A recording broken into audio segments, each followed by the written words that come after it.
Look around you. The constant ping of notifications, the pressure to be seen, to be liked, to be successful, the endless noise of opinions, of news, of other people's dramas. It's a storm, and in the middle of it is your mind. You're being pulled in 1,000 directions. You care about your social media image. You care about what your coworker said in that meeting. You care about things you cannot control, things that, in the grand scheme of your life, do not matter. This constant caring is costing you. It's draining your energy, clouding your judgment, and making you reactive. It's handing the remote control of your inner peace to the outside world. But what if I told you there was an ancient technology, a mental discipline used by history's greatest warriors and emperors, to not just weather this storm, but to silence it, to take back that remote control? This is not about becoming numb or indifferent. This is about becoming selective. This is about forging a mind that cares deeply about what truly matters, your purpose, your integrity, your inner freedom, and is utterly unmoved by the rest. Today, we are going to train. We are going to learn 6 Stoic detachment techniques to stop caring about the wrong things and start building an unshakable inner citadel. Welcome, Spartans. Let's begin. The Stoic foundation, what detachment really is. Before we wield the techniques, we must understand the philosophy. Stoic detachment is not apathy. The Stoics were not emotionless robots. They were men of immense action and responsibility. Detachment, in the Stoic sense, is mental freedom. It is the profound understanding of a single, life-changing principle, best stated by the philosopher Epictetus. Some things are within our control, and some things are not. Our control, our judgments, our opinions, our desires, our actions, our inner world. Not our control, our reputation, the past, the future, the bodies we inhabit, the actions of others, the external world. Most of our anxiety, our frustration, our pain comes from one simple error. We try to control what is not ours to control, and we neglect the one thing that is truly ours, our mind. Stoic detachment is the practice of cutting the cord between these two realms.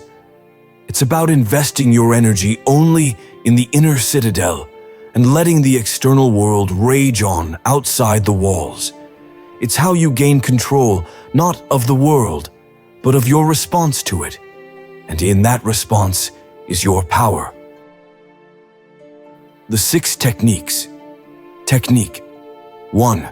The dichotomy of control, your foundational filter. This is the cornerstone, your first and most powerful filter for every single event in your life. The practice is simple, but it requires constant vigilance. The moment something disturbs your peace, a critical comment, a canceled flight, a financial setback, you must pause and ask yourself this single question. Is this within my control? If it is not, and most things are not, your Stoic response is immediate and liberating. This is nothing to me. You accept it as you accept the weather. You do not waste a single joule of mental energy on resistance. You conserve your power. If it is within your control, your effort, your attitude, your next move, then you focus all your resources there with intensity and clarity. The ancient source. Epictetus, a former slave, built his entire philosophy on this. He knew that the only thing he truly owned was his faculty of choice. The modern application.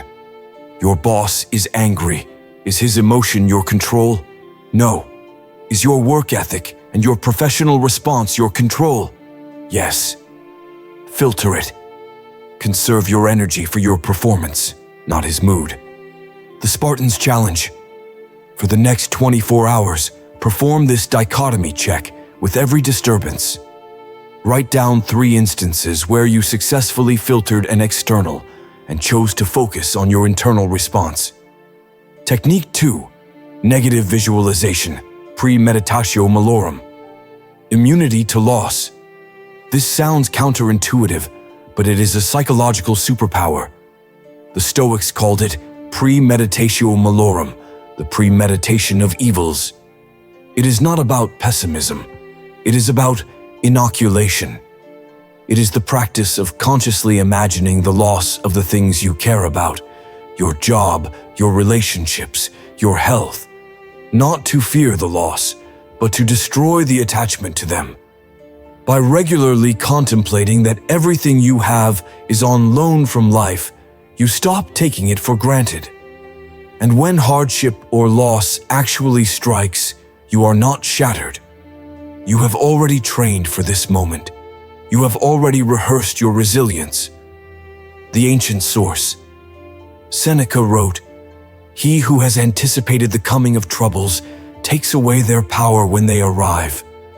He would practice losing his wealth, his status, even his life. The modern application. Before a big presentation, spend 2 minutes visualizing it going terribly wrong. The projector fails. You forget your lines. Then, visualize yourself remaining calm, adapting, and handling it with composure. You detach from the need for a perfect outcome and arm yourself with adaptability. The Spartans Challenge. This week, pick one thing you deeply value, your career, a key relationship. Spend 5 minutes in silence, vividly imagining life without it. Then, feel the profound gratitude for its current presence. You are not fearing loss, you are mastering your dependence on it. Technique. 3. The view from above, the cosmic perspective. When you are trapped in the drama of a moment, it feels all-consuming. The Stoics used a mental exercise to shatter that illusion, the view from above. In your mind, you pull the camera back. You see yourself from the ceiling of your room, then from the sky, seeing your city, then from space, seeing the earth as a pale blue dot. You see the vast sweep of time, centuries, millennia. From this cosmic perspective, does that rude email really matter? Does that social slight truly deserve your rage? Your problems shrink to their proper, insignificant size. This technique detaches you from the tyranny of the present moment and connects you to a grander reality. The ancient source. Marcus Aurelius constantly reminded himself in his meditations.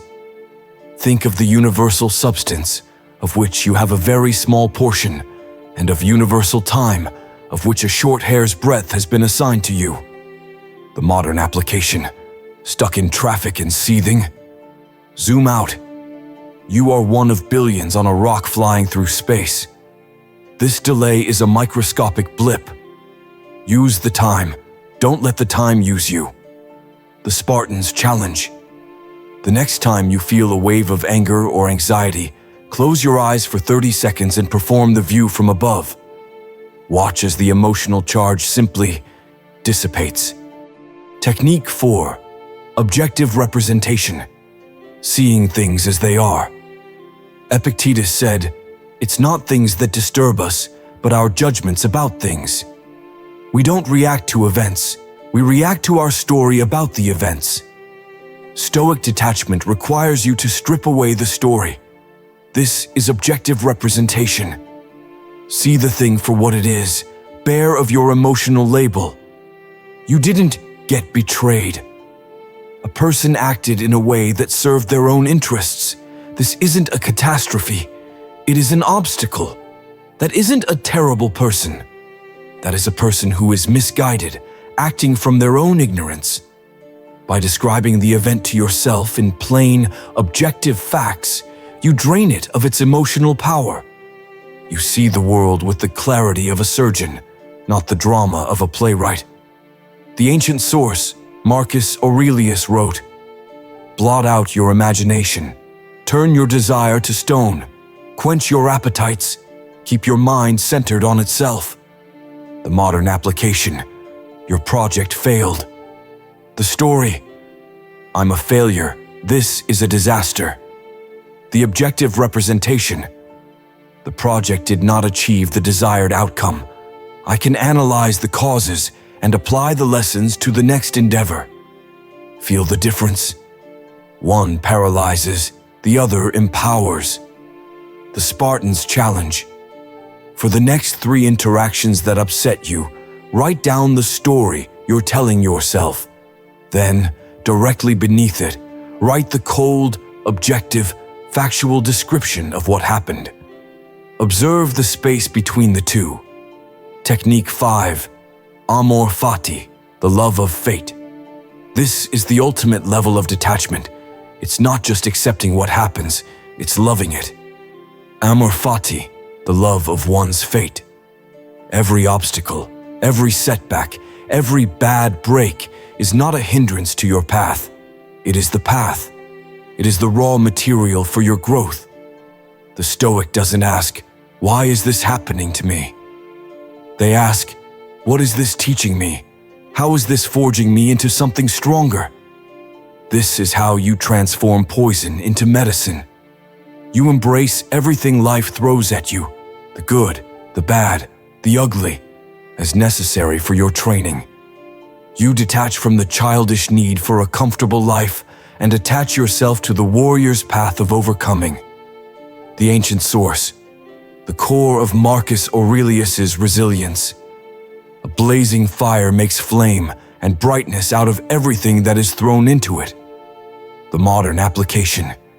You didn't get the job you wanted. Instead of despair, you practice amor fati. Good. This means a better alignment is coming. This rejection has freed me to pursue a different opportunity and has revealed where I need to improve. You welcome it. The Spartan's challenge. Identify one current struggle in your life. For the next week, reframe your entire relationship to it. Say to yourself, "I love this challenge because it is making me more resilient, more creative." Mean it. Technique 6. The inner citadel. The daily practice of mental solitude. Your mind is a fortress, but if you leave the gates open all day, letting in every thought, every opinion, every distraction, it becomes a crowded, chaotic marketplace. The final technique is the daily, active construction of your inner citadel. This is proactive detachment. It is creating moments of deliberate solitude, even in a crowd, to retreat within and fortify your judgment. This is your morning meditation, your evening journaling where you review your day with the dichotomy of control. It's the walk without your phone. It's the conscious decision to disengage from the digital noise and reconnect with your own untouchable core. The ancient source. This was the entire purpose of Marcus Aurelius's Meditations. It was his personal journal, his inner citadel, written not for publication, but for his own mental training. The modern application. Block out 15 minutes in your calendar today as citadel building. No inputs, no distractions, just you, your breath, and your thoughts. Guard this time as fiercely as a Spartan guard would guard the pass at Thermopylae. The Spartan's challenge. Commit to one citadel building practice every day for the next week. It can be 5 minutes of silence, 10 minutes of journaling, or a 15-minute walk without any devices. The conclusion. There you have it. 6 techniques forged in the fires of ancient philosophy to build a mind that cannot be shaken. The dichotomy of control, your filter. Negative visualization, your immunity. The view from above, your perspective. Objective representation, your clarity. Amor fati, your fuel. The inner citadel, your fortress. This is not a one-time fix. This is a daily training regimen. This is the path of the mental Spartan. It is the commitment to stop caring about the noise, the opinions, the things you cannot control, so that you can pour every ounce of your being into what truly matters, your character, your mission, your inner freedom. The world will continue to be chaotic, but you no longer have to be a passenger in that chaos. You can be the calm, focused, unstoppable force in the center of the storm. You have the tools. The training begins now. Train your mind, conquer yourself,